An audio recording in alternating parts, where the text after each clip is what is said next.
Welcome to another edition of the Roar of the Lions UK podcast, 2022 NFL Draft Day 1 Recap, Day 2 Preview Edition. My name's Matthew Turner, alongside Stephen Collins and Anthony Fitzpatrick, and I can see my camera isn't working. That's because I haven't taken the cap off. There we go. Hello. How you doing, boys? Late night, was it, Matt? Oh, well, you could say that, mate. How are you doing? I just had this. I went to bed and I had this really weird dream that the Lions had traded up, and I've just woken up. I'm like, what? What has happened? What's happening? I do not know if it will come as a shock to people or not, but we've had some trouble getting our Vikings fan on the show, and it happened before the trade up. But I got to think now that he might not just come on at all. I think he's in Canada by now. Oh, Canada. Right.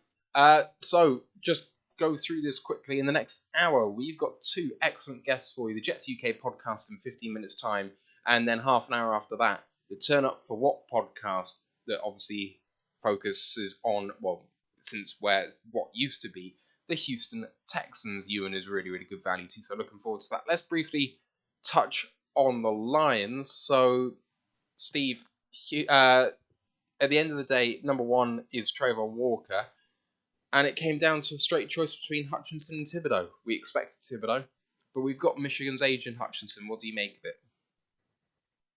I think if we'd have rewound, say, back to January and when the playoffs were happening and the draft talk really sort of started to kind of flame. If at that point they'd have said, someone had said to you, right, you've got a choice between Hutchinson and Thibodeau at 2, we would have absolutely snapped anyone's arm off for that. But I think there's been so much hype and, so much talk in the last few weeks. It's almost like we'd kind of talked ourselves out of Hutchinson as being like the obvious pick, even though he's the Michigan guy. And, there was a few times when I was like, I can't believe that the Lions fans are only lukewarm, medium, tepid about Hutchinson. Like, he should be the absolute consensus pick just because of his Michigan background. But then I know there's been a few concerns about his ceiling and has he got the same ceiling as everyone else. But the fact that the Jags made that pick with Trayvon Walker, who's the real unknown, and has given us that choice that we wanted. You can't argue with that. And I'm pretty happy with Hutchinson. I really am. I'd have preferred Kayvon. I'm just going to put it out there. I think I said if we're going to go edge, I'd rather go on the guy who I think can be the most disruptive guy out of a lot of them if they reach the ceiling. But Aiden probably has a safer floor. So, there's less chance of him being a bust. There's more chance of him being productive for us. So, we can't say no. We needed an edge. We have an edge, but I mean, he's going to have to come in and perform now. We've heard for the last 5 months from Michigan fans, oh, he's the next coming of Jesus and whatnot. So, he needs to come in and perform for us. We've spent the number 2 pick on him. We need to start getting to the quarterback more. So I'm looking forward to seeing what he can do. But there are a lot of expectations on him. Yeah, you know what? And in terms of how we've gone about it, if we'd have just been sniffy about Thibodeau, from the offset and gone, oh, character issues, blah blah blah, and just kind of dismissed him, then I think Lions fans would feel a lot unhappier. But what's really obvious in the last few weeks is that we've really done our due diligence on him and that we did like him. And that really gives me a bit more confidence that the Lions front office have done a real deep comparison and they've made the right decision based on the metrics that they've seen and by real kind of close proximity, kind of study, rather than just be like, we're going to take Hutchinson, it's a safe pick, Thibodeau's a bit of a wild card. I think that would have been a really bad look. But the way we've done it, I'm really happy. Yeah, absolutely. I buy that argument 100%. And talking about due diligence, it's very important for this next bit. The Lions shockingly trade up in this draft. 20 picks in division, moving from 32 to 12, also moving from 66 to 46, so 20 picks up in both, and giving up 34 to do so. In the trade value chart, we've absolutely smashed the Minnesota Vikings in isolation. With that 12th pick, they end up taking wide receiver Jameson Williams from Alabama. ACL injury last year, at the end of it, potentially not fit for the start of this season. Having said that, if he was injury-free, where would Jameson Williams stack up for you guys in this draft? Oh, he'd be. Receiver one. I've had Garrett Wilson as my wide receiver one, but he's right there with him. You know, he's one of the best receiving options in this draft, in the top 3 for sure. So we've got one of the best receivers. And in terms of his skill set, I guess the sort of the speedy guy out of all of the top wide receivers. I mean, they're all pretty quick, but this one's the one that's got that next level. He's going to be your sort of slot or Z receiver who's really going to stretch the field and actually provide a lot of room for Chark and Amon-Ra and Hawk to operate underneath. It's going to completely transform this offense if he can get on the field healthy. Oh yeah. DJ's got nothing on him in terms of speed. This is a guy who is going to really stretch the field for us here. He's going to be the real downfield threat. And to be honest, I think that's a good thing because I think it's going to be allowed Chark to do his own thing. You know, be a threat on the intermediate level, do his route running bits and bobs. But Williams really takes that role out there. So, you know, and I think we kind of protected ourselves against the injury as well because we have Chark at the minute as the outside option. So Chark can come in, start taking the reps, you know, get himself bedded in here while Williams comes back from injury. We all said we wanted, oh well, I don't know if we all did, but I said that I wanted another outside guy to protect if Chark either does really well and leaves next year or does really bad and leaves next year. And Williams will be his natural successor out there. If he doesn't do well, we needed to do what we needed to do. So It was surprising. It was so left field. When we went up 20 spots, I was terrified it was Malik Willis. I was absolutely terrified they'd gone up for the quarterback. But thankfully, they hadn't. Yeah, I mean, how many people, though, would you have accepted at this spot? Because I think now we're looking back on it, we can kind of go, I can see what the thinking is here. But trading up 20 spots when no one thinks a quarterback is worth it, in isolation, is like, oh, I don't know about this. For anyone, for me. I think the only acceptable options would have been the top receiver in the draft or Kyle Hamilton.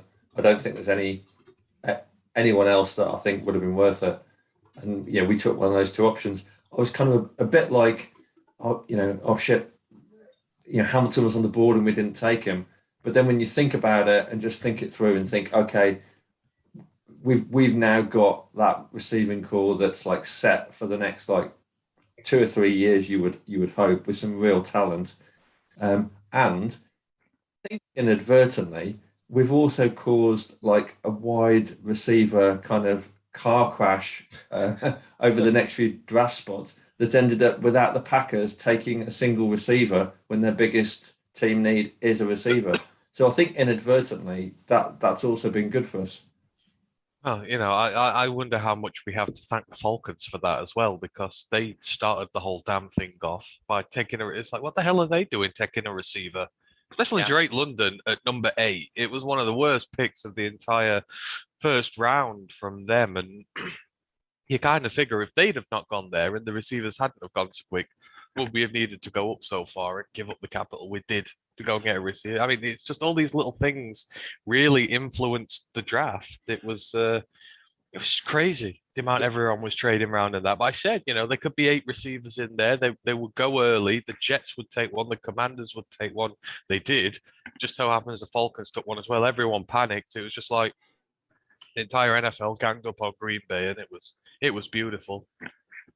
I mean, I think the thing is, and this is what I was trying to argue pre-draft, is how far you go up doesn't necessarily mandate what the asking price is. And I think we saw people pay higher prices to move up less far in this draft.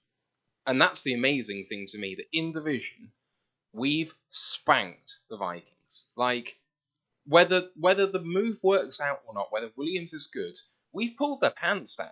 Like, it is shocking to me. People have moved up. So let me go through the picks. No trades in the top 10. Let me go through the trades, because it went mad. New Orleans went up 5 spots, picking Chris Olave for giving away 16, 98, and 120.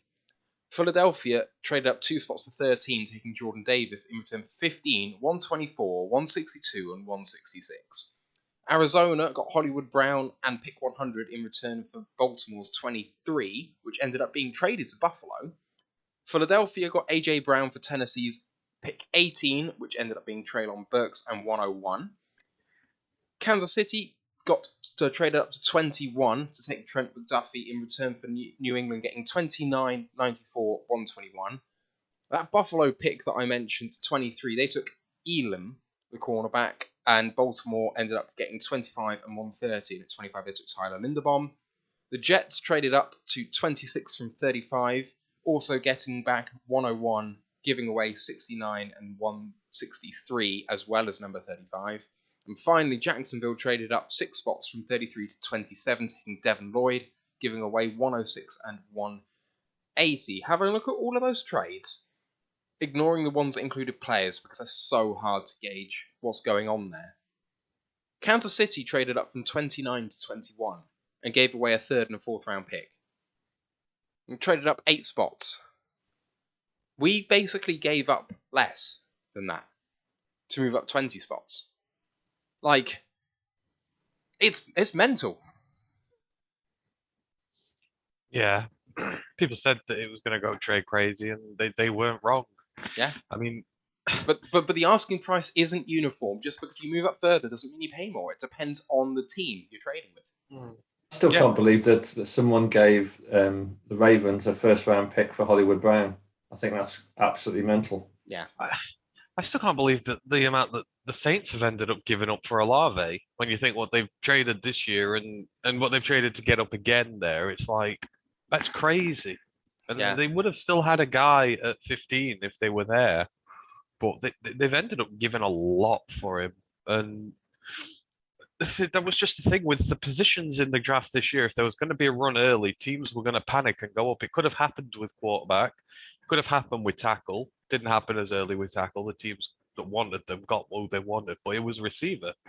Teams ended up losing out because they went through. I don't know. It was crazy. You couldn't keep an eye on what was going on. Every time you went to a pick, it was like, this isn't the team that's meant to be picking. No. People traded. So, I mean, I think that Baltimore have got to go down as one of the big winners so far. In the end of the day, they came into this draft with 14 overall, and they ended up picking. Who did they pick? They picked Hamilton and Linderbaum. So they got Hamilton, but then they traded away Hollywood Brown, and in return got Linderbaum 100 and 130. Like, they have to be a massive winner. They were. The Jets were. I think the Jets had a terrific draft, getting their top corner prospect, getting one of the best receivers. I actually called both their picks, weirdly enough. I think the two that I got right were the Jets ones. But then they come back up again, and, they get their edge guy as well, who just falls to them. They've had a terrific draft. And Jermaine Johnson at 26 is ridiculous value. Yeah, I mean, we'll talk Jets in just a moment with our guests, so that we can gloss over that for a moment. Yeah, but then I think we did well in overall. I think the value we got for the trade was good. The only thing I'd say about the trade for us is now we've invested some decent capital there in the offense when we needed to be defense heavy in this draft. So hopefully they've got something up their sleeve now, which is going to provide reinforcements for the defense, because we don't have that many picks left. We've got 2 more in the top 100, but 97 might be a role player, a squad player. It might not be a starter. We do need to add some more starters on defense now. This is a lot of capital given to the offense. So yeah, I really do hope they've got something up their sleeves. If it's future picks, I don't care. Get us back up, get some more players, get some more picks in there. Because we do need to address it now that we should be done with offense in the draft now. For me, that should be it. Should be done. maybe might be tight end too late, but apart from that, I'm right with you. Daniel Bellinger in the late 100s would be fine with me. But Mike's made a great point on the Twitter group that we run, saying that the trade up for Williams suggests that we were very, very serious on Deebo Samuel, and those rumours were true. And actually, I didn't even make that connection, but it kind of rings true to me. I think that we were big players in that. I'm happy that we've got Williams instead of Debo. We've got we've got a rookie contract now. We've got 5 years of that. You know, I don't want to be paying Deebo Samuel 25 million a year to maybe be part of a system here where he works or doesn't. Or I'm not into paying that much money. Not at this point in our build. No, we can't be playing players that much money. And, right. Let's bring on our first guest of the day, and want to thank Andres for waking up and coming on so early this morning, and it's good to see you, man. After 12 months. Waking up, I haven't gone to sleep yet. Have you not? No, just because my toddler had a rough night, and so just things have conspired that I just stayed up. Luckily, I had enough energy after last night, so pretty excited after last night's haul. Yeah, you must be hyped, right? So you end up with Sauce Gardner, most people's cornerback one, Garrett Wilson, a lot of people's wide receiver one, and then trade up again for what some people are saying is maybe the third best edge in this class. Are you like super hyped right now? Yeah, I couldn't believe it. Well, going into it, I was just, we talked about this. Me and you were talking about this on Twitter, on the DMs, about hoping that the Jags would take Walker, and then that would everything else would go nicely for you guys, potentially going with Hutch or KT, and then that would hopefully bring KT to us, because that was what I wanted originally. But I did love Sauce Gardner, so when that was the pick, I was like, I really like the player, but I was a bit disappointed that we passed on KT. And then I thought, okay, well, if Jermaine Johnson drops to 10, then we'll get him, but I'm not sure he'll get past Seattle. Well, then they took Cross and he landed there. And I thought, well, they still need a receiver, but maybe they'll trade up for a receiver because it's better to take Johnson now, and then there's more receivers to kind of come up for. But they went with Wilson, who was my number one receiver as well. So I was like, well, I like that, but there was still this nagging feeling where I was like, I like this, but there wasn't the sure like, yes, come on moment. And then as he started to drop, Jermaine Johnson started to drop, I'm like, okay, we've got to trade up. I'm texting the other guys on the group chat. We've got to trade up. And we're looking at all the people who we could trade up with. And we're like, will they trade up? And I thought Tennessee was an option. And there it was. They moved up. And we knew it was for JJ. Just like last year, we knew it was for AVT when they moved up. And they got him. And that was the moment when when it was like 4 a.m. or something like that, I just broke into absolute elation.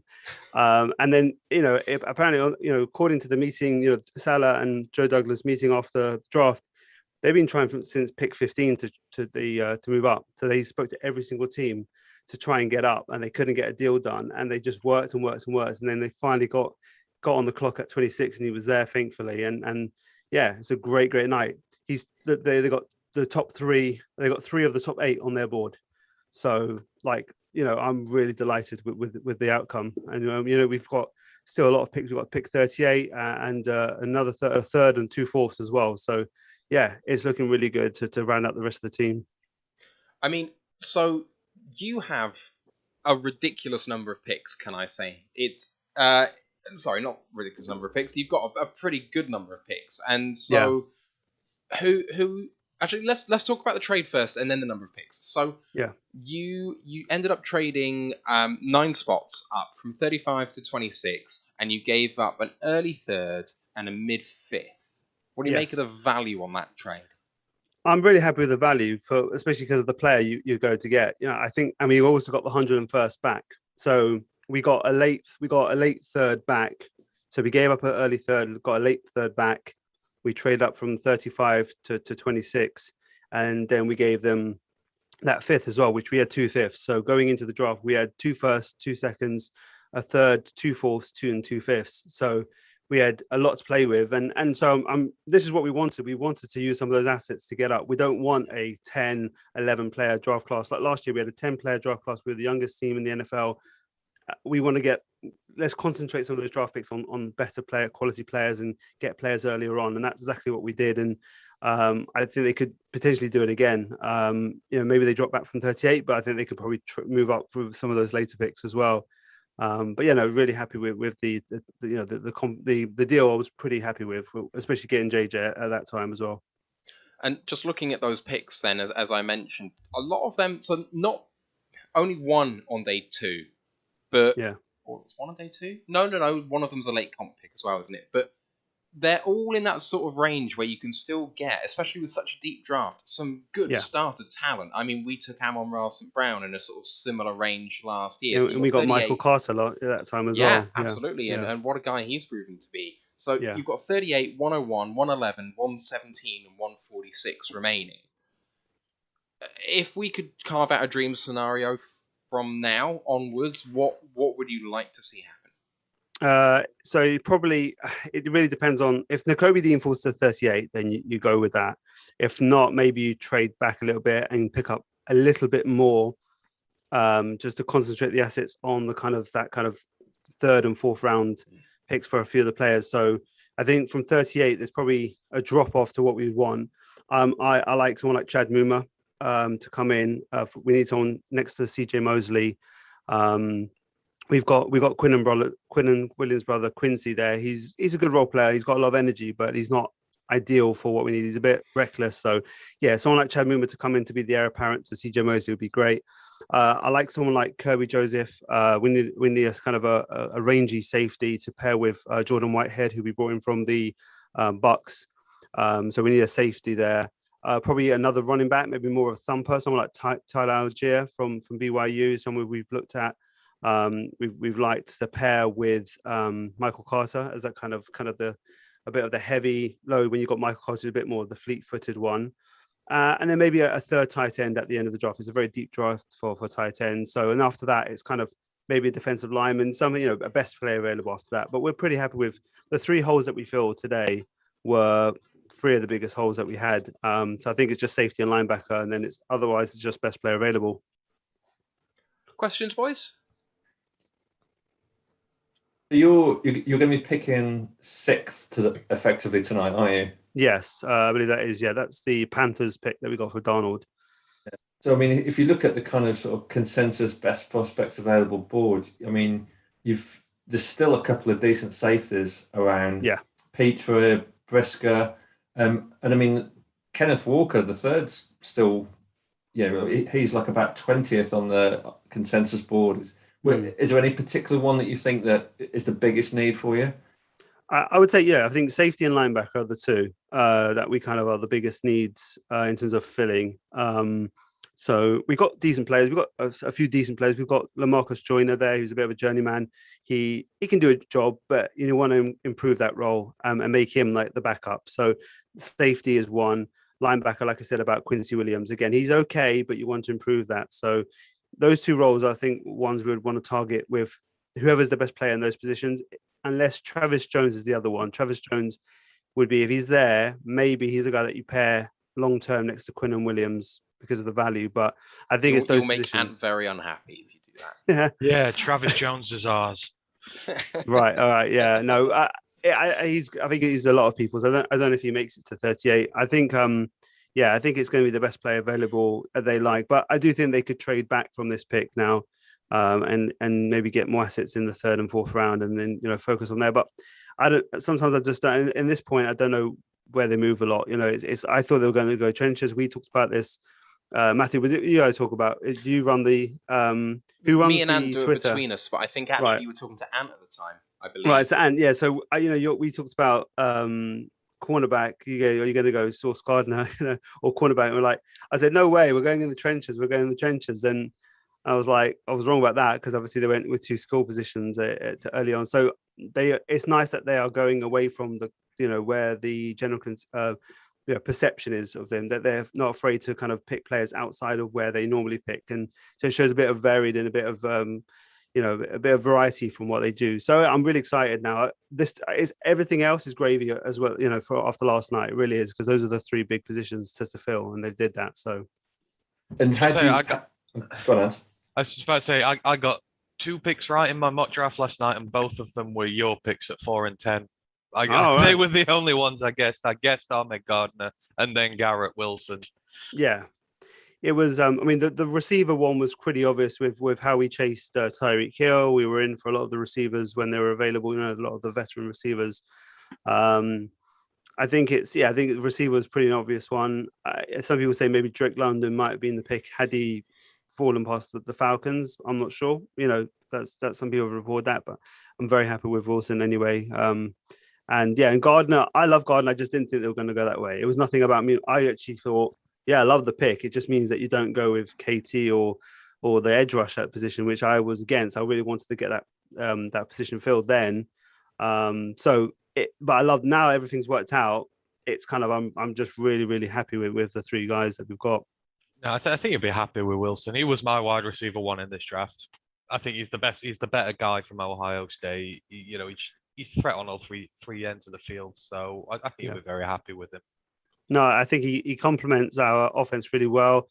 He joins Elijah Moore and Corey Davis as the kind of main trio. We've got Braxton Berrios as well. We still got Denzel Mims rocking about as well. So I think the wide receiver room is pretty strong now.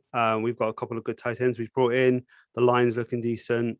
This shows confidence in Mekhi Becton as well, because I was worried that my biggest worry they was going to go with the Kwanu. And I thought, if you go with Kwanu and then Becton comes back to full health and Fant continues to play well, because George Fant had a really good season last year, you've got 3 good tackles and you're missing out on the edge rusher. That's what I thought was the debate. If you're going in the trenches, go on the defensive side, not on the offensive side. But yeah, and so I'm happy they didn't go with Kwanu. It shows they've got faith in Becton that he's coming back. He looks good. But a lot of the beat reporters want to fat shame him, so shame on them a little bit, and they were kind of asking questions. And Joe Douglas, it shows we got faith in him. We look forward to him coming back. So hopefully, all that kind of stuff, all that nonsense goes away from the beat reporters. Yeah, I mean that was the logic I used there. It's like, I mean, what is it? He's been there 2 years now. Yeah, he had one really promising rookie season, and then in the first game of last season against Carolina, he got basically rolled up on with his own. Right guard, the right guard got thrown onto the back of his knee, and he was out for the season. So it like, why would you give up on someone just because he was supposed to come back, hot near the end of the season, but he needed the whole season? So that's you're dinging him for that. I didn't understand the logic, but people were saying, it's because of his weight, he ballooned to 400 pounds, and it's just been a narrative that some of the beat have been going on with, and it's been a little bit mean-spirited actually. And so it's kind of hopefully he comes back and shows them what it's about. So I'm really excited to see him next to AVT on the right side potentially now, with Fant and Laken Tomlinson on the left side. So that line's looking pretty good. Yeah. Yeah, it's exactly the same issue we've got with Akuda at the minute. He's been here 2 years. He's had the injury issues. A lot of people have been saying, "Oh, we need to go corner. We need to replace him. He's done. He's bust." 2 years isn't enough of a point there, and it's like you can't move on from Becton after 2 years. You need to give him a good fair shot at it. The same way we need to give Akuda a fair shot at it. And people who are criticising him are bang out of order. He got injured at the right start last year, never played, struggled in his first year in a really horrible situation. Asked to play injured, and it's just like, come on, man, give these guys a chance. Yeah. Keep building your team, but don't go replacing the 2-year guys who have had injuries, who haven't had a chance to prove themselves yet. So, yeah, I'm glad they went that way as well. Looking ahead to what you might be doing next season, then, if we move on from this draft and what you guys have done so far, and have a look at some projections and what you've done in the off season too. Yeah. How are you feeling on Zach Wilson and that offense in year 2? Are you still confident that he can show the improvement which is probably required at this point? Because I think it's fair to say that there were ups and downs, but potentially more downs than were expected. Yeah, I think the downs actually will happen. There was some really big downs at the beginning. But actually, I think the young team around him didn't help him also being young. We had a lot of people who were making mistakes. Elijah Moore, when you break down the film, Elijah Moore was making some mental mistakes that was causing some of the, that 4-pick game against the Patriots that really put a ding in the beginning of his season. That was, 3 of those picks went on him, but, he got credited for 4 picks, and the narratives are, he's reckless. And it's just the young team around him were making mistakes as well as him. So either he was making the mistakes or they were making mistakes, and he just couldn't get it together. But once he got injured, he came out he came out of the team. The team started to get a bit better naturally just as they got through the season. He came back, he himself got better, and there was a marked improvement in the way he was reading it. It wasn't just the results, it was the processing was much stronger. and he looked much better against Philly. He got much better against the Jags, and he looked much better, especially against the Bucks, where he went toe to toe with Brady. And if it wasn't for a journeyman safety off the street making a gaff, Brady doesn't score that winning touchdown, and we beat the Bucks that day. So Zach looked really good at the end of the season, but it just doesn't get talked about, as well as all the receivers and the linemen were dropping like flies as well around him. And he was improving while that was happening. So I'm very confident that he's going to, with the second season, out of all the rookies last year coming into the second season, he's the only one with the consistency. Everyone else has had a change of head coach or a change of offensive coordinator. He's had the same head coach, offensive coordinator, same system, the same players around him, obviously some additions now. I think he's in the best place, but obviously him being a polarizing prospect anyway, and then going to a team where the Jets are a bit of a laughing stock naturally. You guys, we're a bit of a brotherhood in terms of being the teams who are seen looked down upon a bit until we prove otherwise, and it's just going to be the case. But I'm very confident that Zach will, show an improvement. Now we have to obviously see how big a improvement that is, but I do think that with everything going in place, I think he's going to have. I think people are going to be surprised by his improvement. The other thing I wanted to touch on in terms of just the schematics of what's going to happen is I cannot work out what sort of offense you're going to run, because you sport at this moment what could be, if you hit the higher levels of what's possible, one of the best wide receiver rooms in the NFL. You've got Corey Davis, Elijah Moore, Garrett Wilson, Braxton Berrios, Denzel Mims, if he sticks around, but maybe he won't, I don't know. But those five look great. And then you've invested heavily in tight ends as well, CJ Uzoma and Tyler Conklin. And I thought with that move, that you'd be moving to more two tight end sets, running the ball hard, trying to take the pressure off Zach Wilson, let him operate in a play action orientated offense, which probably fits his skill set better. But with those wide receivers out there, I kind of think it's malpractice to not have 3 wide receiver base. So I cannot work out what you're going to do. What do you think? I think it's just going to be multiple looks. Like they started off by doing 2 tight end. The stuff that they done in that Mike LaFleur did in as part of the team did in San Francisco, but we didn't have the tight ends. We had we had the worst tight end room in the league, and we were running 2 tight ends. And we're like, this doesn't work. We got to get the better players out there. So they ended up changing it, and it worked. So I think just mixing it up. I think it depends on the game plan. I think it depends on the type of game they want to. I think they'll just mix it up. They'll have different formations. At times they'll have 3 wide. Sometimes they'll play 12 personnel. I think it's just going to mix it up when they've got the flexibility to do so, depending on the opponent and the scenario that they face in any particular game. So I'm loving the amount of talent that they're putting around him, and they're doing a really good job of it, which obviously didn't happen for Sam Darnold. But I think that's another thing. But they are doing a much better job of getting talent, protection, and talent around him. And I think we could really round out that with the next 2 days as well. Yeah, I was just going to ask, in terms of going back to last night and the draft, what do you make of the rest of the activity in the AFC East? Obviously, the Dolphins weren't involved, but the Bills kind of there was a bit of trade activity there in terms of them getting 2 picks, and then the Patriots made what everyone's calling a literally strange pick. What do you kind of make of what happened in your division? So I think the Bills did what they had to do. They had, in speaking with my friend over Matt at the kind of Bills podcast, he's always banged on about having a second cornerback across from Tre'Davious White, and they got that in Elam. I like the prospect. I like the fit there for them. So they went up and got the guy they want, which I think is right because it's such a loaded team. Losing some assets is not going to be a problem for them. Yeah, the Dolphins didn't pick. They got Tyreek. They were very salty about, all the adulation that the Jets were getting for their night. So, whatever. Already popped off with the Dolphins guys already. They were kind of showing a broken glass of ketchup on the ground and saying this is what Tyreek and Waddle are going to do to Sauce. And we're like, and I just put a little note emoji just saying, well, yeah, we'll see that. We'll see what happens in the season. Of course, I'm not expecting Sauce to be able to handle those two, but it's not just about that. It's about people like Carl Lawson and JJ up front kind of tearing Tua in half. That could happen as well. So their line doesn't look, it looks a bit better, but not, there's still holes there. So I'm pretty confident about that. And in the Patriots, the Patriots continue their odyssey into a very strange offseason. I don't know what they're doing right now. They kind of. I love Cole Strange. He actually was a massive favorite of our podcast. We really wanted him at pick 69 if we stayed there, which is that early third that we gave away. That was where we thought we'll go for him. That's great value. We love him a lot for to kind of be that kind of interior lineman.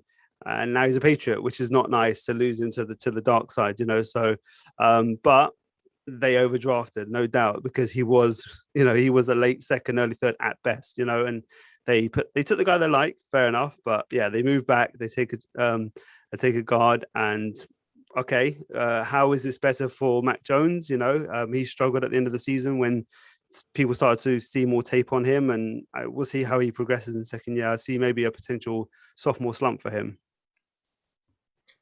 Yeah, I was just going to say it's funny that you were thinking of taking him at 69 and he ended going at 29. I mean, that is quite a reach. Yeah, exactly. And what about the rest of the draft in terms of what everyone else did and all the trades that were out there? Is there something that you really, really like that happened that you were kind of like, oh, I don't like that, or just really good fits, surprising things? Give us a flavour of what went through your mind last night.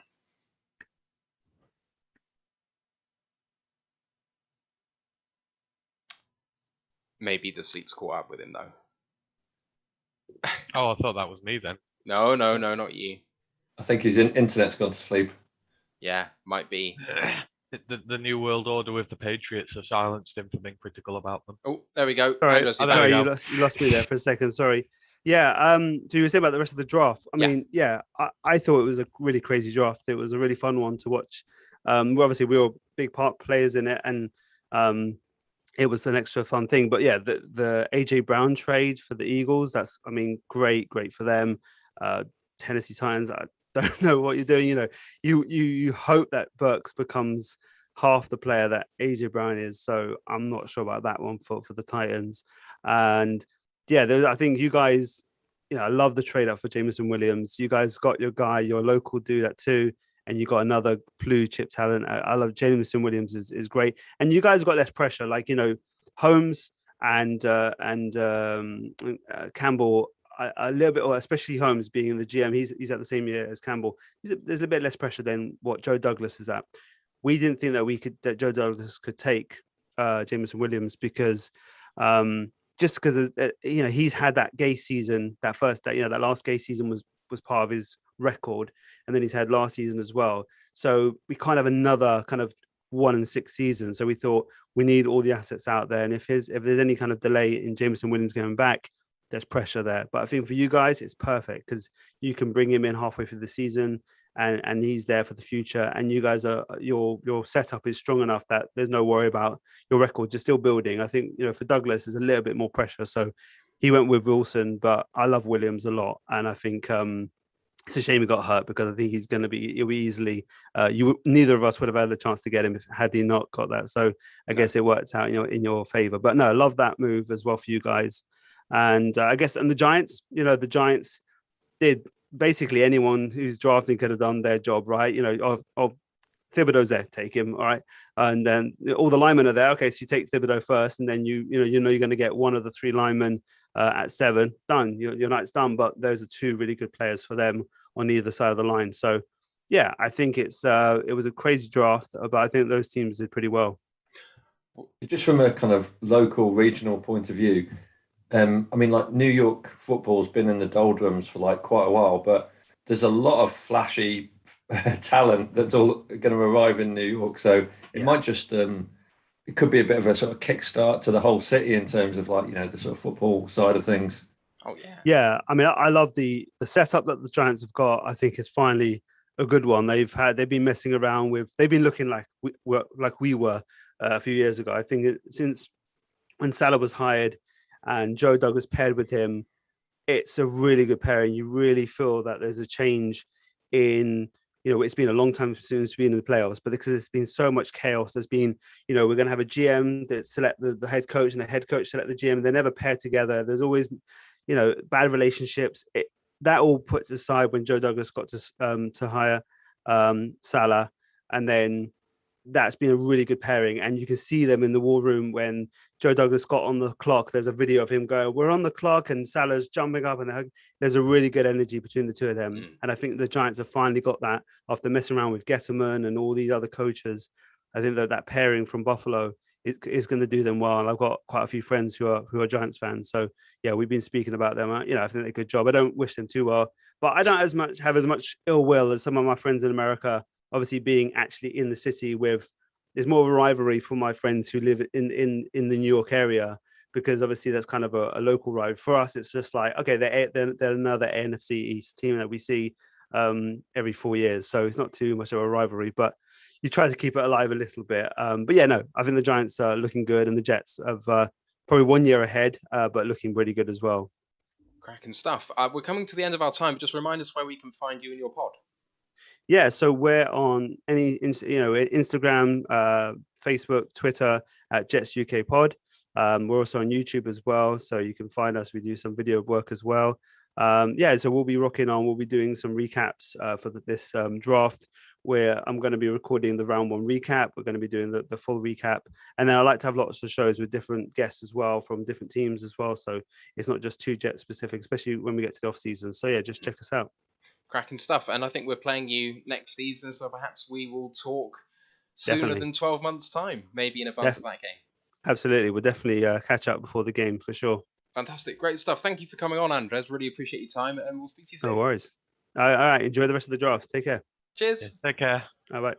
Yep. All right. Good stuff. What a win for the Jets it has been so far this draft. Let's move on in a little bit before our next guest from the Texans and look ahead to day 2.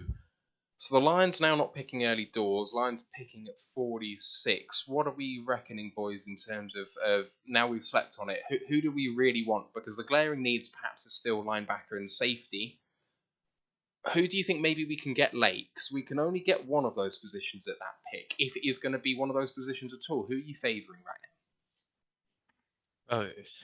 I've been all over him, but I'm still saying Travis Jones. I still want him here. We need another guy on the interior to defend against the run.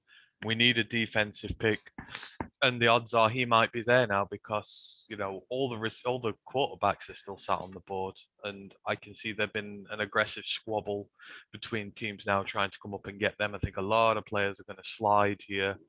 I don't think position matters. I just want it to be really good defensive player because that's what it has to be now. The rest of this draft has to be defensive players. So whoever it is, just as long as it's on the defense, I don't really care. But you all know me, I really, really, really, really, really want Travis Jones. So I hope he slides just far enough for us to grab him. Yeah, I completely agree with Ant in terms of defense. I think he's absolutely right. We've had our our big reach at wide receiver, and I think all of us had kind of hoped that we might pick up like Christian Watson at like maybe 34.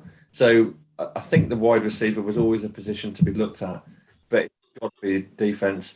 So I mean, I'm just kind of looking at a couple of consensus boards for prospects that are still available. So effectively, we're picking at 14 tonight.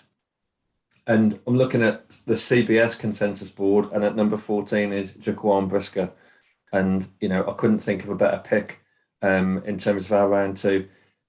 If you look at who's in front of us and what the best players available are, you've still got the three quarterbacks. You've got Nakobe Dean. You've got a couple of big edge players like Maffei and Ebiketie. You've still got a couple of like really decent wide receivers like George Pickens, a couple of corners, Booth and Kyler Gordon. So I think there's plenty of talent in those first 14 picks that we could definitely still pick up like an absolute stud player. So I'm pretty hopeful that we get Brisker. I've always wanted Brisker. But, I was obviously thinking we were going to take him at 32 or 34. But with the way that things have fallen, he could still be there at 14. I do wonder how they're going to think about this generally, like more conceptually, because if they perceive it to be defensive tackle linebacker, safety as their big three needs now. So I mean, when we say anywhere on the defense, that's kind of where we mean, I think. If they're looking at where the talent is available later on, maybe they can wait till 97 or 177 or something like that for one of these guys. I think safety is one that you can definitely wait on. I think safety is one where you could reach for Sterling Weatherford if you wanted at 97. He might be there at 177, but I doubt it. Marquise Bell is probably going to be around. There are a couple of other safeties later on, and then Kirby Joseph might fall to 97. You don't know what's going to happen with that. So I think that safety is potentially deeper than linebacker. I don't see any day 3 linebackers that I'm particularly keen on taking. Defensive tackle is the only one that is supremely limited. So if Travis Jones is there, I almost expect him to be the pick at 46, but we shall see. We've got our next guest on so we can finish up this talk about day 2 in a moment, because Ewan from Turn Up For What podcast is in the building. How you doing, man? Oh, can't hear you. You're not on mute, though. I am on mute. Apologies, Rookie. Yeah, no, I was just saying, feeling reasonably fresh today for a draft night 1. So yeah, doing all right. Good. All right. How was your night last night? You ended up taking Derek Stingley at 3, which was rumoured late on. There was a mad shift in the odds late on yesterday, and then it ended up coming true. And then the trade back, and then taking Kenyon Green. What do you make of it all? Yeah, Stingley, I think it could go a number of ways. There's definitely an argument to be made. He's got the highest upside of any player in this class. I think when you watch his freshman tape, 8 interceptions, well into 20 pass breakups as a freshman. He was playing or training with the squad at 17 after their bowl game when he first came in. So, a bit of a prodigal son in some ways. But I think he's obviously that program went from the extreme high, win the national championship, to really low. With all the kind of stuff with the coach and everything, having to move on and rebase that program after Burrow left, which was probably one of the best college teams of all time, and he was probably, quite arguably, the top 3 players on the national championship run. So, yeah, it could go a number of ways. Somebody said to me, it comes down to how much does he want to be a pro, and I kind of twinged a little bit when you saw them, when you see the moment. He's getting drafted, look very kind of calm and cool, and you need a very sort of certain demeanour and mindset to play corner in the National Football League. So he may have that in abundance, but time will tell. Time will tell. I think people are going to go at him, people are going to test him, and they're going to find ways to, they're going to find ways to go after him. So it's how he responds to those tests, because every corner gets beat. But he's certainly, his 2019 tape, he looked like, the best corner coming out since Jalen Ramsey. So hopefully, we'll see. But I think there's definitely a case to be made. He could be, a Pro Bowl type guy if he can piece it all together and find that form he found before. But yeah, and then the trade back. I mean, I was a big Kyle Hamilton guy. He finds his way to the Ravens, which is kind of just the way it works sometimes. And yeah, obviously, Eagles went up, took Jordan Davis. We traded back and took Kenyon Green. And Green's a good player. I've watched pretty much every single A&M start he had last year. There was one game he moved out to left tackle. He's played right guard, predominantly left guard. I think he can slot in day 1 and play, providing he beats out the vet competition. Quite handsy guy, good, sort of 34 and an 1/8 arm length, which is the requisite kind of sort of prototypical sort of top end elite talent. To be a powerful puncher in the trenches with his hand. He gets in there, he looks for work. I quite like you see him come off a block and then he'll go and find other work inside. They predominantly ran with Isaiah Spiller, an inside zone scheme, so we're trending towards power this year with Pep Hamilton, so it'll be interesting to see how he adjusts to that. And it's obviously going to, there is some elements where you see him pulling in certain games, so you'll need to adjust to that and find a way to sort of kind of fit in with that scheme, to do it on a down basis, which you won't do in college, but certainly the tape suggests he can. So yeah, no, I think 2 solid picks excuse me, on night 1. And yeah, I think it's all about just getting pieces and slowly, incrementally improving this roster. And I think we've done that on both sides of the ball. 2 in the day 1 starters that'll probably play a lot of snaps, got a lot on their plate early. So But it's the days 2 and 3 that make up your roster, so that's where we need to try and find some gold, I think, in this draft, which there is no consensus on any of it, I think, we've found this year. So, yeah, looking forward to the rest of it. So, I mean, so last year I earmarked Davis Mills as the quarterback outside of the main ones that went, who was the guy I liked the most, the one who I thought would make it the most in the NFL. And obviously, he took over your starting job last year there. Are you happy that they went down the route of protecting him and giving him a chance rather than drafting his replacement potentially? Because I know there was a bit of chatter they might go quarterback again. Are you happy that they've gone for the protecting him route rather than replacing him? Yeah, you've got to see what you've got there. I think, particularly at that position, more than most. I think you'll be given more chances than most. I think there was a stretch of games that everybody's kind of referencing down the stretch. It's probably been talked about ad nauseum to some degree from where I sit. And look, I mean, it went from unwatchable at the start of the year. There was no doubt about that. There was not, the tape was not good. Getting beat 40-0 into Buffalo. We just couldn't move the ball, and I think he's shown a propensity to find the gaps in zone coverage and pick passes out.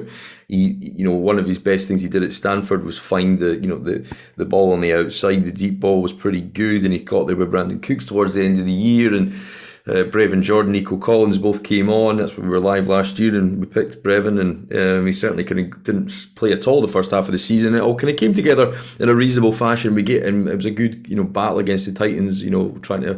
They were winning in week 17 to take the home field advantage, and that was the best performance. But there's never been a full game where he's done it, and I think that's where I go back to. So it's kind of like, until you see him doing it against man coverage, until you see him doing it for a full 4 quarters of football, consistently making checks at the line, setting the protections right, calling out the hots and things, of the nature that are the kind of basic fundamental principles that you have to do to survive at this level. Until he does that, I'm still kind of, I'm not sure. Is there flashes there?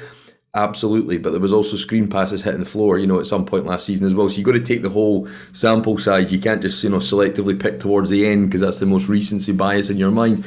So yeah, look, do we need to protect him? Yeah, but we also need to run the ball. We've had a historically bad running attack in the last 2 years, so we've got to improve that. I think Kenyon Green is definitely a better run blocker than he is pass protector. But if you slide him in left guard next to Laramie Tunsil, who is the inverse of that skill set, should we make a nice combination on that side of the line? So yeah, we need to get players who can get open against man coverage. I think that was a big thing, because against Seattle at home is probably the best example.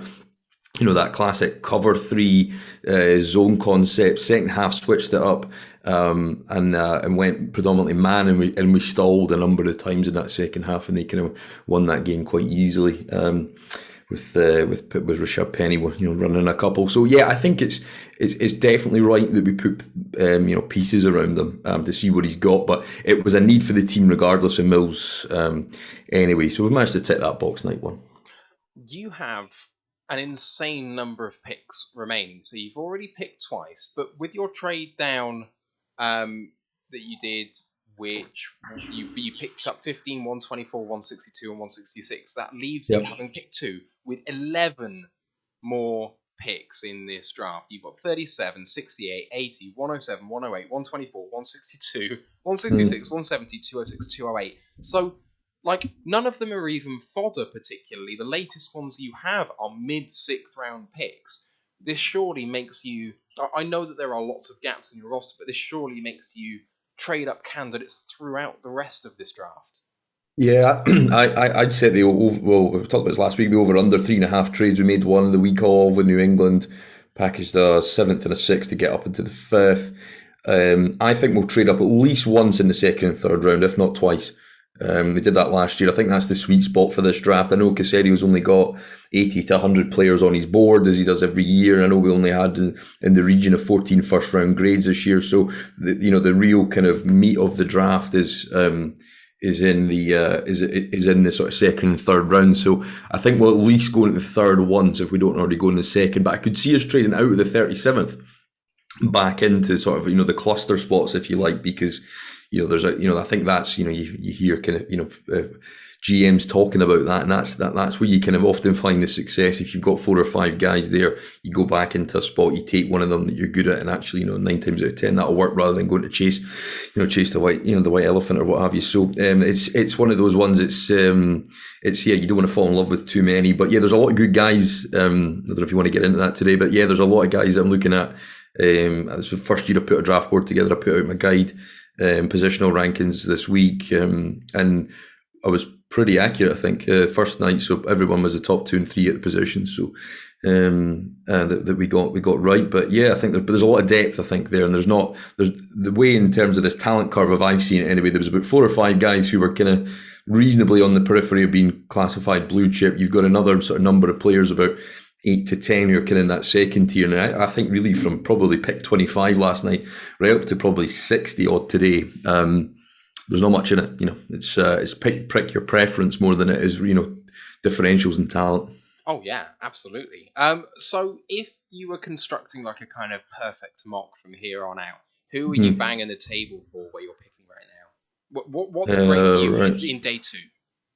Yeah, I'll get my board up here. I think so I mean, we have to get an edge rusher today, because that's my big fear for Stingley, that he's played predominantly man. He's going to be playing zone. He's definitely got the speed and the agility and athletic traits to do so. But I think there's we definitely need to get bigger and bolder up front. DeMarvin Leal's the highest rated guy I've got on my board at the minute in terms of true 4-3 edge. So I think he was talked about as a top 10 pick coming into the season. He's another sort of did he check out in his final year candidate, which is it's kind of stunted his progress. So Leal, I think I've done a number of kind of 2-minute film breakdowns of a lot of these guys that I've put out, and so I've watched pretty much every game from last year, and he's definitely got a lot of juice in the inside and his power. He's just got questions against the run game, I think, and how he checked that. Josh Pascal's in an elite company in terms of his traits. I thought he was maybe a sneaky candidate to go late last night. For the right scheme. So Pascal from Kentucky, really, he's got a great ability just to bend his sort of body and kind of get through gaps, get skinny in a nice way. And you can see the progression from his previous year on tape. He's putting a lot more muscle mass, and he looks a better rounded athlete. And I really like him. Cameron Thomas as well is a guy I thought, again, that could be in there. San Diego State. He's probably going to get JJ Watt comparisons. Where's number 99, big white guy, but he's definitely got a lot to offer a team in the right spot. There's no real knocks on him at all. And Logan Hall as well, who I think he trained with the defensive tackles at the combine, but I think he projects for us anyway as a big sort of 4-man front, kick him inside on obvious passing downs, probably at the 5 tech. So I think he's gonna. There's definitely a lot of guys there that I like. We have to get better at safety today. So you've still got Petrie on the board there from Baylor. Watched a lot of last year. He's kind of got sort of honey badger comps there, and I don't really like the player comps, but kind of gives you an idea of how he was used at all. Brian Cook's a guy I like in Cincinnati, and obviously they were successful, so box safeties are going to come downhill, look good on tape, lay some wood at times, but he's a guy that I like as well. I think he's definitely a guy was a little bit lower on than some folk. The athletic testing, I think, kind of clouded it, but Nick Cross as well from Maryland, I think he's a great athlete, can play probably cover 1 at times, which we'll need to do to kind of bring people down in the box. So in terms of linebackers as well, I think that's something we need to do. And there's a kind of funny group, and it might suit you guys as well, but it's like, so you've got Ojabo, Mafe and Ebiteki and Drake Jackson to a degree, all got questions. Drake Jackson dropped weight, they moved him to an outside linebacker. He's played that B-gapper kind of role coming off the line of scrimmage. And then you have Ebiteki, who's just kind of, it's really, really solid player, and I think he's a shout for 37. He might go off pretty quickly, but he's not necessarily the elite bender athlete. And then you got Mafe, who is hell of a rusher, can't trust him against the run, and Ojabo kind of fits into that category too. So you've kind of got a cluster of guys there that might just start a run early because it's such a premium position. The cornerback, we ticked last night. Safety and edge, I think for us, we've got to get it. And then I think as well, some point, there's going to be a run on wide receivers today as well, which I think we will. We've worked out a lot of guys in the slot. So Khalil Shakir for me, Boise State, day one starter, inside outside versatility. And I think, Sky with two Ys, Western Michigan, I think he's definitely someone there to look at. And there's definitely going to be a lot of guys to find up, and I think even if you wait till maybe the fourth round, a guy like Danny Gray from SMU, real 4.3 elite, track speed, and uses it quickly off the line, acceleration. And even a guy like Kyle Phillips, who's probably quite a sort of low ceiling, high floor guy, he can come in and can probably contribute and compete with Philip Dorsett for the slot spot on the offense. So, yeah, and we will have to find tight ends as well. I think when you look at the roster right now, we brought back Anthony O'Clair and Pharaoh Brown, neither of which I've got much faith in, but there's definitely the couple of guys. The guy I like the most, I don't know where your guys are on tight ends, but Cade Otton for me is the one. I just think it looks really smooth. It looks natural. He blocks at the line of scrimmage as well as he breaks out into his routes, and he's got a brilliant ability, which I think is underrated, just to turn and on those kind of pivot routes and come back to the ball. So yeah, him, and then Jelani Woods. He was the Trayvon Walker of the combine, but just the size is something you can't ignore. So if he's there at some point, pull the trigger. And my personal favourite is Derek Dessey Jr.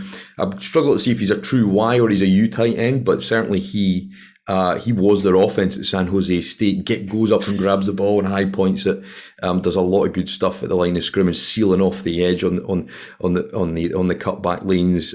Quite an assured blocker. So yeah, there's those kind of four positions I think we've got to go and find at some point. But as you said, a lot of picks, but I expect some trades up and down, I think, today.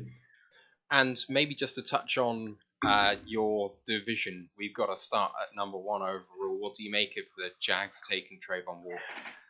You're just betting traits, right? That's all you're betting on is traits. The production's there. I don't think there's anybody gone first overall as an edge rusher who's had as little production as you can. And you can see it. And I know there's that argument of he sits on the tight five technique and that they're very, very disciplined on that four-man front. That defense was the best in college football by a considerable distance last year, laden with talent. You saw that 5 guys go in the first round last night. Quay Walker, who wasn't talked about, had a bet on him for first linebacker gone. So I'm glad trusting my eyes on that one. But yeah, it was just depth and depth and depth. So there was a lot of rotation. So the amount of snaps he got.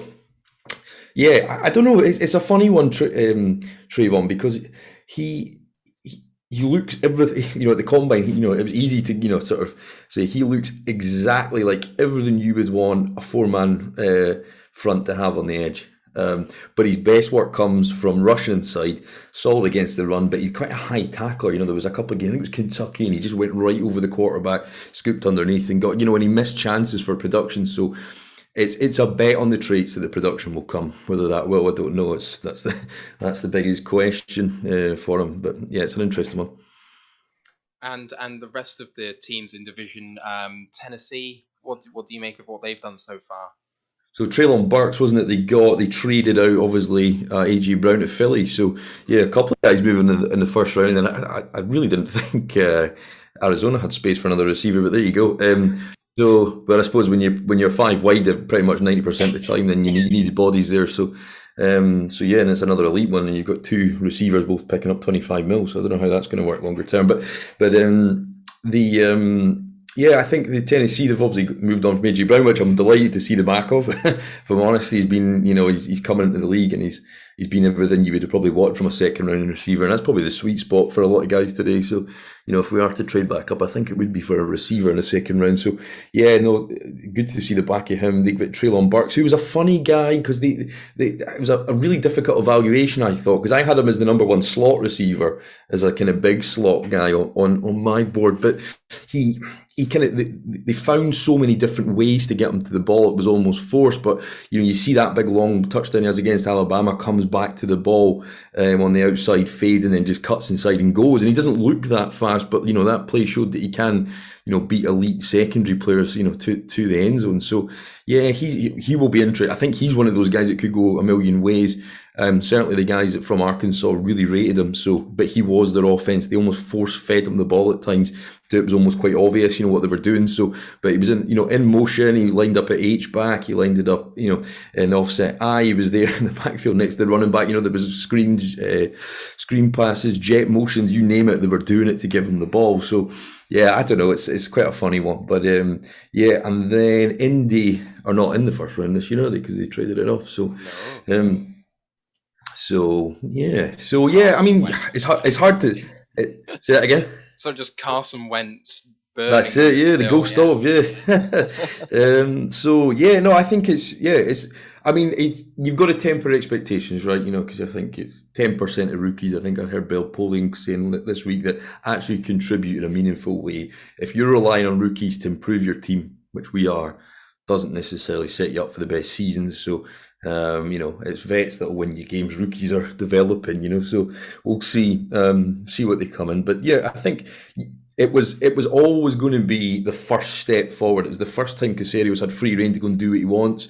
We've got out underneath the shadow of the Watson drama, which was it the best trade? Now, not really, but it moved on. They valued clarity and they valued certainty of how they can move on and rebuild their team without the hole that he's left, on and off the field. Do not make light of any of it, but I think it's it's irreplaceable. So it's like I heard one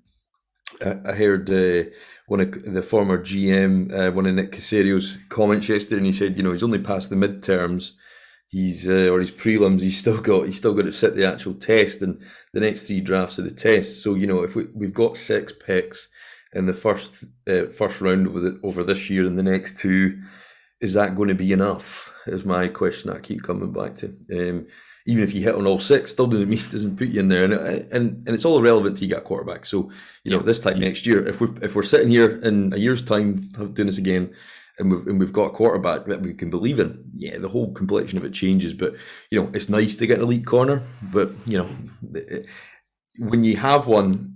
And I'm sure you guys kind of as well with Stafford, it's instantaneously noticeable when you don't have that guy, and once he goes, it all changes, So it's essential you have one, and until you have one, it kind of doesn't matter. That's the reality of it. So let's touch on Watson briefly and the trade itself, not the guy himself, but what do you make of the way that the Texans handled it in terms of just sitting him, paying him, not letting him play, not trading him when perhaps his value is impacted by what happened, and then seemingly getting max value out of it? Do you think that that's just a massive win and vindication for this front office? Because, to not put it lightly, your organisation has been lambasted for having this sort of pseudo vampire-ish guy behind the scenes pulling the strings, or so they kind of said. And like,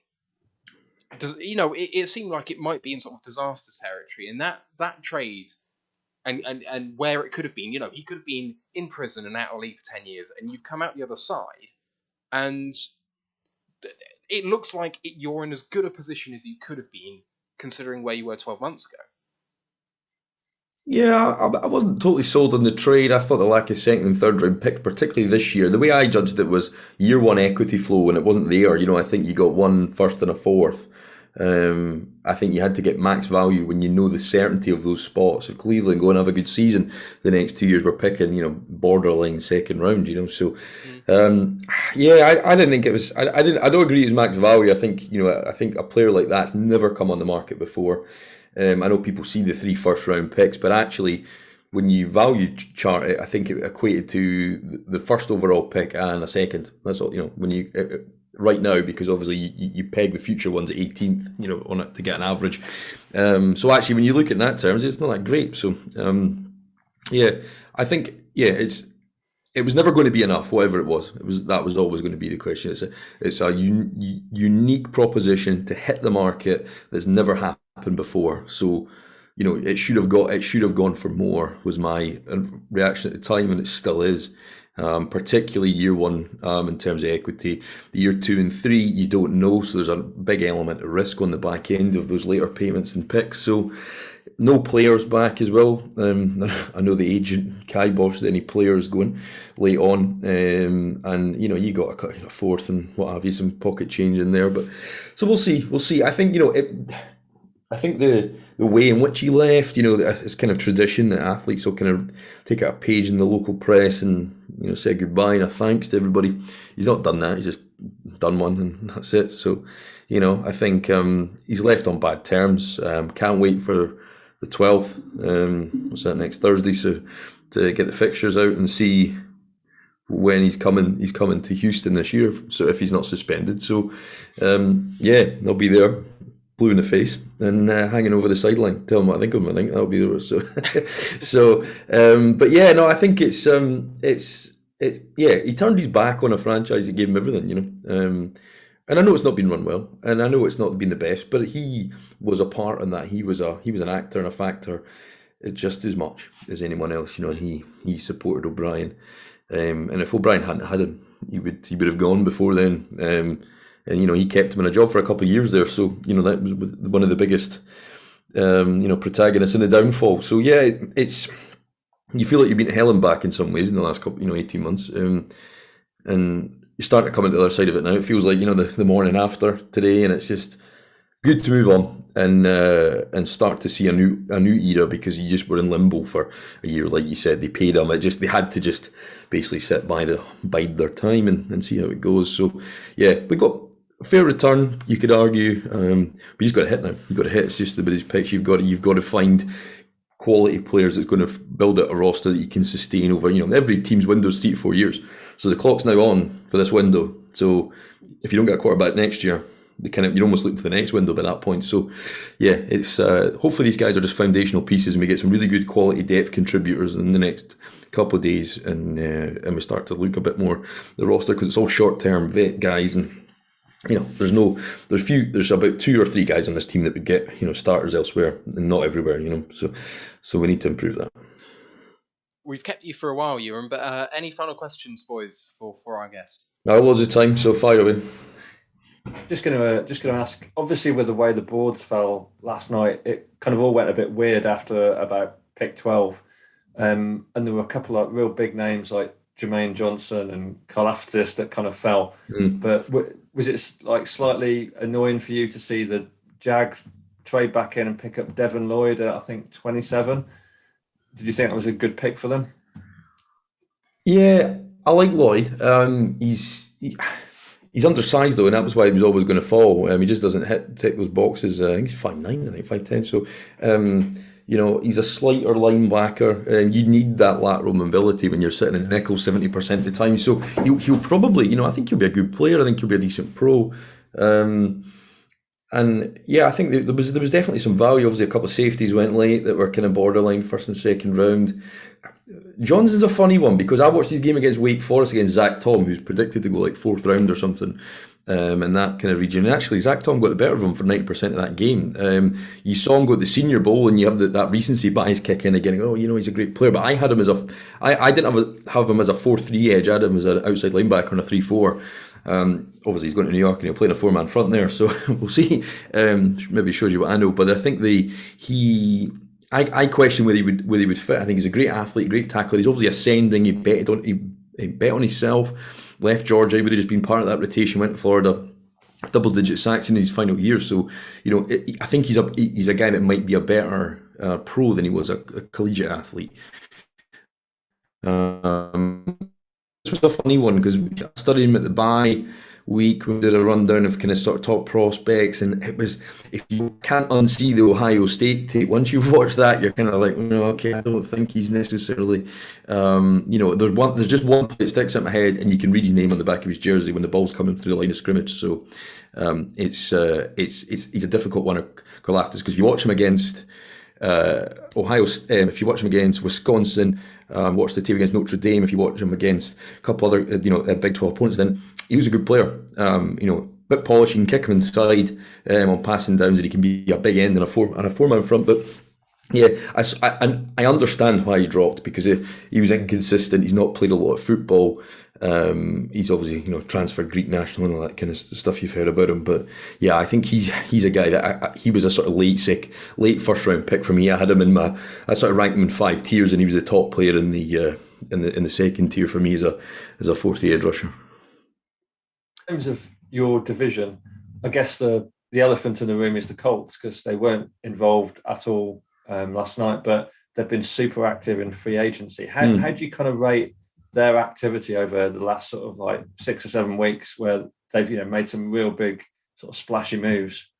Yeah, the Rocky Sin trade, getting Ngakwe back was an interesting one, wasn't it? Because I think he's a good player. Obviously, we saw him in Jacksonville, went to Minnesota for a couple of games, and then out in Vegas. So he's bounced around a little. I suppose that's them potentially, punting on the 2 draft picks, because they went first and second round edge rusher last year back to back. So maybe there's doubts about that, because the guy tore his Achilles, and it's probably a good test case for David Ojabo, Aberdeen native, as he's being pushed in the media. So he's he's got the torn Achilles, exact same injury. And they're saying from the catapult data, from the GPS stuff, that he's not quite got back to his previous highs of athleticism. So yeah, they're an interesting one. I mean, Matt Ryan, could he be serviceable? Yeah, that was the game in 2019 I went to watch in Houston, and he was out there, and I still thought he was serviceable at that stage of the career. You can tell there's certain vets, the way they play the game, that he's got it cerebrally down, and he understands, everything he needs to do. Whether the arm's still there necessarily, I don't know. Obviously, that's a bad Atlanta team, so he's on a better team now with a good line in front of him, sort of a top 5 offensive line. They'll probably look to add some receivers over tonight and tomorrow, so they'll probably need to do that. But Pittman's kind of anointed himself as definitely a force to be reckoned with. I think when coming out of USC, I always thought he was a good player. So I think he's definitely one that will contribute this year. But it takes a lot to get together. I think, getting somebody in an off-season like this is really next year. You want to see that Matt Ryan sort of come down. But I think that if they're good, and it'll be a short window for them, 2 to 3 years, I think that doesn't align when we're good. So it's kind of erroneous for us in that sense. We're still kind of building back. And you never want to tank a season, but this next draft class might be the one to do it. I think I've got kind of Bryce Hall as 1A and CJ Stroud 1B slightly. I think that may change this year. Just obviously the turnover at Bama, but with Jameson Williams was their offense. And you saw that in the championship game when he went down, it all kind of fell apart. So yeah, the Colts will be there. I think between them and Tennessee, I think that's the ultimate. The ultimate reality of it for us. So, this is just another transitional year for us, and the only difference this year is we're starting to actually get premier talent at the top of the draft. But it's a crapshoot, Caserio said that, and even more so this year. So, yeah, we'll see. But yeah, I'm not too worried about the Colts, because by the time we're in a competitive situation, I think Matt Ryan might be retired. So, I was just going to maybe talk a little bit about your off-season. You highlighted safety as a big hole, and I guess the main reason for that is Justin Reed moving on to KC. Are you upset you didn't end up paying him? Because he was one of those guys who's really delivered for you guys. And yeah, kinda. I mean, like, he's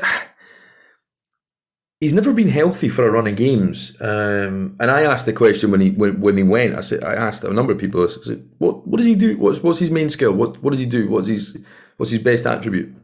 Nobody could answer. And I think that's the thing, because he's an all-round solid player. I was surprised he got that level of deal at Kansas City, to be honest. Was it $10 million a year over 3 APY? So yeah, I was never that sold on him. I mean, if you hear him talk off the field, he's your classic Stanford product, very polished. Obviously, his brother was in the league. He sat and watched tape with his brother when he was in the league, when he was still at Stanford. So, you could tell that he understands the game on quite a deep level. But I don't know what he does. I don't know if he's best in a cover 2. I don't think he's got the ability to be single high. So it's difficult to kind of see what his role will be there. Obviously, they kind of go cover 2, but then Tyrann Mathieu kind of came down as the robber in the box, and I don't know if he'll play that role right enough, but and just went and gave him a free license to make plays. So they might see that as a role for him. I think his best year probably was a rookie year, but that's why he was the third safety on the team, so he was only coming in rotational spots behind Kareem Jackson and Tyrann Mathieu, ironically. So yeah, I don't know. I wasn't too fussed. I think where we are in terms of the development curve, paying a safety 10 million a year doesn't really align with where we are. So and he just was never healthy. And I think he plays like he's 30 pounds heavier than he is at times, and he gets a lot of injuries, and that's got a shelf life, and he's missed a lot of time, and he always picks up niggles. He's always going off, and so yeah, he might go to KC, be really healthy, and be a good fit for Spagnuolo's scheme, but certainly for us, I mean, he's kind of seen the highs and the lows. He got drafted in 2018, and he saw it kind of being a contender to whittling away to the bare bones. So he's kind of lived it and seen it all. But yeah, I mean, you can't say enough about the guy. Great guy. Spoke to myself. Good. Got time for everybody. Does a lot of work in the community. So he ticks all those kind of boxes. So he'll be an attribute. But yeah, I think safety's a position that you almost sort of tight end and running back. I just don't think you necessarily pay unless you've got a transcendent talent there. Fair enough. And I know that you've got work shortly, and that it's been a long night for everyone. So maybe I'm off today. Are you off today? Oh, sick. Oh, okay, yeah. Fair. Well, anyway, I'll say this, perhaps. It's been a long day for everyone, and maybe we'll get you back on later on in the weekend, Ewan. But I don't know if anyone has any last questions before we wrap this up. I thought my college knowledge was deep, but no, it's nothing compared to Ewan's. It's been a 4-month odyssey. You describe it as. Do you use the phrase that what's his name used it for the Cleveland press conference when they announced Watson? But it was a good way of putting it, an odyssey. So I'm going to start using that more often. But yeah, no, I just really got in the draft this year just because you're back at the table for a long time. It's starting to pick in the third round. It's almost you're kind of like, what's the point of even kind of looking at it? You may as well wait to see who we take. But having 2 picks in the top 13 or top 16 as it ended up last night is just a way to. It's just been great to get back into it again, and I think college football's underrated as a pro. I know you got that churn of players, right? So it's kind of hard to kind of it's not got that same kind of and obviously we're seeing all the trades and stuff, so the league's kind of getting away from that as well. But the transfer portal's kind of made it all a bit crazy. You're trying to find guys. You had super seniors this year, so I did 250 players, probably watched about 400 games over last year, over the last 4 months. So really enjoyed it. It's been great. Doing it, and it's good to see. It's good to see if you're right, because there's certain guys like Josh Pascal or Matthew Butler and stuff that are out of Tennessee. They'll probably get picked today. You'll find out if you're right or not over the next kind of year. So now excited for the season, and you guys are hoping to bounce back this year. You think it's? Yeah. You saw the shoots of recovery at the end of last year. We were just in a really bad position 12 months ago. We left with one of the worst rosters anybody's ever had. And slowly we're building it back up again. So the one thing that Brad Holmes does with his picks, he has certain picks he has here that they have to have the mentality as well as the physical tools to be able to do this, whereas in the past sometimes we've gone for maybe the guys who've had the physical tools but they've not got it up here. It's like Amon-Ra, Penn-Isil, they're very high character, they're driven, they're determined, they're focused, they're never happy with how they're playing, and they're just always trying to get better. And that's what we like about the Jameson Williams pick, especially. They'll have singled him out as that mentality type of guy, and he'll be worth going all that way up to get. So yeah, I mean, so still kind of settling in for last night because it was sort of late in the night. You're kind of picking up the next day, but yeah, the Williams pick, I think. There was probably only about 4 or 5 guys in the first round who were elite at something, like really elite traits, and I don't think you really need to worry about his recovery. All his family are all track athletes. It's like a huge lineage there, and there's never that many players. I know there kind of was a couple of games against Gardner and stuff, but Bama ran the ball a lot that game. So, but there's not many players who you watch in college you think he's uncoverable, and at times he is. So, depending who you get back under centre slinging it, but yeah, I think he could be a hell of a player. So. Enjoy that one, because it'll be good to watch, because there's nothing, I think for me, there's nothing better in the game than when you watch a rainbow just perfectly drop in, and for a long one, and it's Will Fuller was like that, and I was kind of my comp for him. He was like a Will Fuller but faster, which at one point I think a lot of people thought Will Fuller was the fastest player in the league. So up with Tyreek Hill. So yeah, no, I think he could be a enjoy that one. I was saying I would like to. Well, would 12, like to. 12 months ago, our wide receiver one was our 5th round pick from 3 years ago. Yeah. that was where our wide receiver core was at, and then just a year later, we've got Jameson Williams, who is the speed guy now. He is going to be the speed guy who stretches the field. We've got an outside big guy in DJ Chark. We've got our inside guy in Amon-Ra St. Brown. We've got TJ Hawkins. It's like it's a completely different rebuilt room now in 12 months. It is. They've done a really good job mastering it, and I think they're going to do the same this year. There's some, we got the depth into the position for the wide receiver room last year with the picks and that, and now this year we've gone big and spent on the guy to lead it. Yeah, do you know what I thought? The Chark signing, sorry, I thought it was sneakily good for the cost.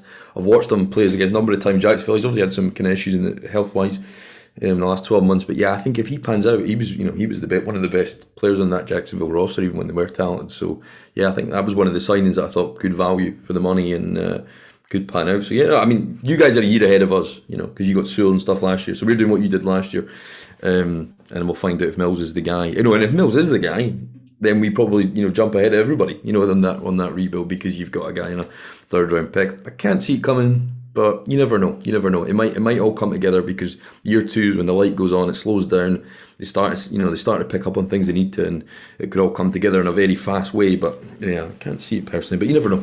You live in hope. That's why you play the games. But no, we'll catch you again tomorrow, won't it? So we'll speak again tomorrow at the top of the 4th. So yeah, I'll speak to you. I'm looking forward to it. Yeah. Fantastic. Let us know where you are again. Just the podcast and the Twitter and what have you.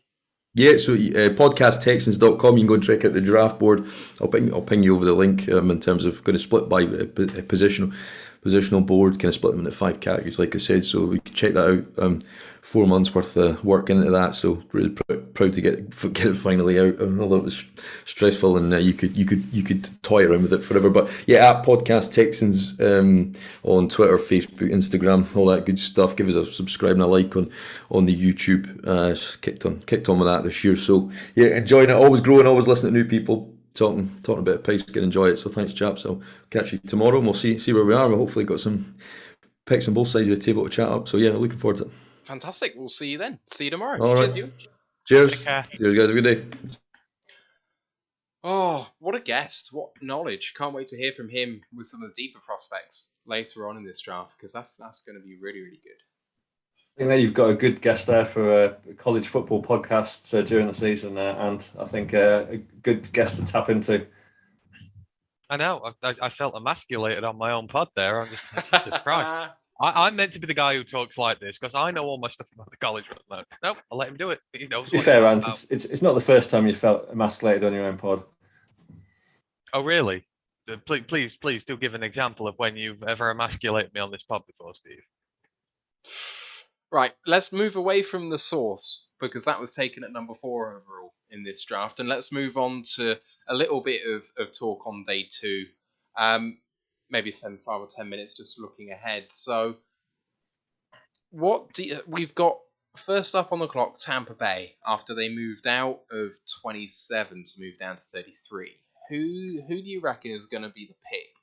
Number 1 overall on day 2. Good question. Hang on, 1 second. Tampa, where are we? They've not picked yet, have they? No, this is their first pick now, because they were at 27. They moved Right. down. Oh no. So I've got the because Ndamukong Suh is not back yet, so defensive tackle is a need for them. So I mean that's Perry and Winfrey, Travis Jones. So I think I mocked him sometimes to them. So yeah, I think defensive tackles because they rely on that front 7. That front 7 is where their defense gets all its pressure from. It's like the Georgia one from last year. It's just that dominant that it just overwhelms defenses, allows the secondary to flourish, and they need to replace Suh. So I would not be surprised if it's defensive tackle there. They do need a corner as well. So Booth is there. Yeah, Booth's the guy, I think. But defensive tackles are very limited class now. There's not very many left. You've got Perry and Winfrey, you've got Travis Jones, and then Alvin Leo maybe. Actually, I think that's as Ewan was saying there though, he's more a defensive end than a tackle in the inside. You want You want a Sue replacement, basically. I don't see Leal being like the Sue replacement. To be fair, I see Winfrey being the better fit for them. It's just, in college, he was always like Levi's, put as a nose tackle, didn't get the production he wants, but he's a very destructive 3-tech. So I like Winfrey to them, but I'm scared they take Travis. Wonder whether they might take a Jarbo, because I don't think they've got the pressing need that a lot of teams have got. And I wonder whether they might just play the long game and just think, like, we'll take a Jarbo maybe for the, back end of the season, maybe the playoffs. I don't like it just because their timeline is like they've got 1 year of Brady running it back when potentially he didn't even want to be playing. So, like, they must be all in again this year. So they punted their picks last year, really, after winning the Super Bowl. They got Joe Tryon and then Kyle Trask. They sort of punted their picks there on guys who, aren't really contribute. I think they need a contributor straight away because, they spent, they didn't get contributors last year. Like Maffei or Ebiketie. It could be an edge rusher. It could. But like I say, you've got a Sue-shaped hole in that defense now and a very weak defensive tackle class. I just figured that's going to be the pick for them. But not Logan Hall? Defensive end. He's an edge rusher. Like I said, when you think of Ndama Kongsu, he is a defensive tackle. He ain't an edge rusher. He is a straight up defensive tackle who plays in the middle of that defense. So, when I say that they need defensive tackle, it is a guy to replace like for like with him. I mean, if they can go edge. JPP had a really poor end to the season though, so I'm wondering whether they're looking at replacing him. I think there's a very good bet it's a front seven guy. Because, as I say, their defense is predicated on that front seven being so dominant. So, I'm 90% sure it's a front seven on the defense. So, but again, the defensive tackle class is poor. So when when you need one, I mean, who else is left? Marvin Leal's there, Phil Darian Mattis, but he's not going to go for ages. Yeah, you're going well down after that. Just looking ahead, is there any other kind of teams, picks, players, any thoughts you have on day 2 whatsoever? I expect the number of trades to remain high from here on out. I mean, it's almost like we're in day 3 already with the number of picks that happened after pick 10. Yeah, I think there's going to be a lot of trades again here. I mean, I'm interested to see what the Bears do. I went onto the Bears pod last night after their picks, after our picks and whatnot, and they're all like, "Oh, we'll trade back. We'll get more picks and stuff like that." But it's like, well, eventually you've got to start putting some on that offense. You need to protect Justin Fields, and you need to get a receiver. And the receiver class is already shrunk right down. All the top guys are gone there. Your guards. Well, I mean, Cole Strange went last night. That's how far you are down on the depth chart there. Linderbauer's the only center worth a damn. He's gone. The tackles are all gone. I mean, Bernard Raymond's there. But eventually you have to start putting players in there. And I know they're at the start of a rebuild and they're even further behind us. But I'm interested because if they trade back, I think that would be bad for them.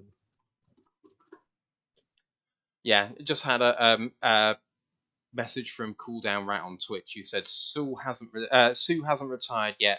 Both Bucks and free agents are working on the draft to do deals, and it's true. But when he ain't signed, he could go elsewhere. But even then, and I said because I mocked a defensive tackle to them in my mock, I think, and the reasoning was even if Sue does come back, you've got a lot of aging players on that team. They've got a lot of veterans there, and eventually you have to start putting succession plans in place for them, whether it be Gronk who's there, getting another tight end in, Sue's there. You've got all types of veterans there at the minute. So even if Sue does come back, it's probably for 1 year, right?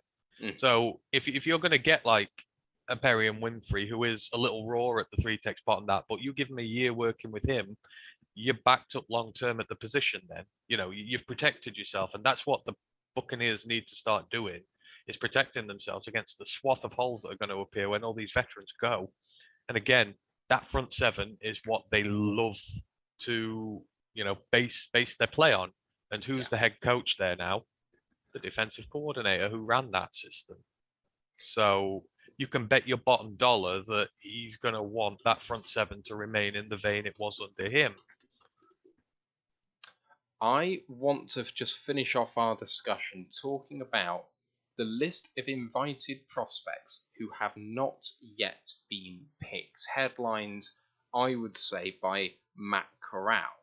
Where do you think Matt Corral is going to fall eventually when it's all said and done?